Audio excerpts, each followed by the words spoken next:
Hello guys, আমরা এখন রস খেতে এসেছি, খেজুরের রস। এই যে বিনা দাওয়াতে তাপস আসছে, যশোরের ছোট লোক মানুষ। হ্যাঁ, পূর্বাচলের রস খাইতে চলে আসছে যশোরের মানুষ। কি আর বলবো, হ্যাঁ, মানিজ্যত না থাকলে যা হয় আর কি। আরে যে আমি কিন্তু দুঃখের বিষয় হইলো রস অর্ডার দেওয়া হয়েছে মাত্র 2 লিটার। এই যে রুবেল ভাই আসতেছে, রুবেল ভাইয়ের জন্যই বসা। আমরা রস খেতে চলে আসছি, রস নামানো হচ্ছে। আসলে সকালের খেজুরের রসটা সবচেয়ে ভালো, কিন্তু সকালে যেহেতু আমাদের সময় হবে না, তাই রাতেই আমরা চলে আসছি। সবাই ব্লগার, এই রস নামতেছে।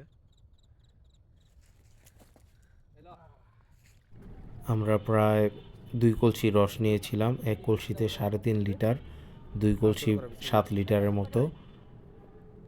1000 টাকার মতো নিয়েছিল এবং 7 লিটার যথেষ্ট, প্রায় 7-8 জন, প্রায় 10 জন খাওয়ার মতো যথেষ্ট। আর আমরা আগে গিয়ে চেক করে নিয়েছিলাম খেজুর গাছ এবং কলসিটি নেট দিয়ে আটকানো কিনা। আটকানো ছিল, তাই রসটা মোটামুটি সেভই ছিল বলা যায়। আর ঠান্ডার দিন, ঠান্ডা ঠান্ডা জুস, চিয়ার্স। আর খেজুর রস খেতে খেতেই প্ল্যান হলো যে নীলা মার্কেট গিয়ে হাঁস খাবো, গরম গরম হাঁস আর পিঠা।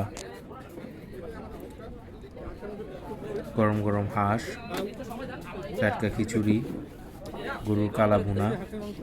হাঁস ছিল 300 টাকা বাটি, 4 পিস এক বাটিতে।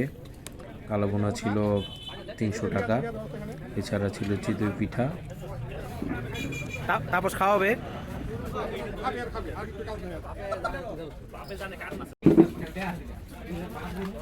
ক্ষুধা তো মশা।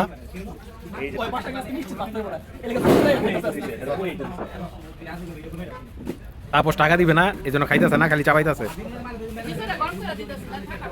তুই খিচুড়ি খাবি? প্রত্যেকটা জায়গায় কিছু অসামাজিক লোক থাকে। এই যে হাঁস চলে আসছে, গরম গরম পিঠা। খা ভাই খা।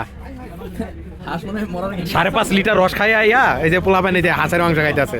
আল্লাহ ওগো পেটে আল্লাহ কি দিছে আল্লাহ জানে। আর হাঁস খাওয়া শেষে ছিল গরম গরম মিষ্টি খাওয়ার পালা, এবং মিষ্টি খাওয়ার মাধ্যমেই আজকের দিনের ম্যারাথন খাওয়া দাওয়া এবং ব্লগ এখানেই শেষ।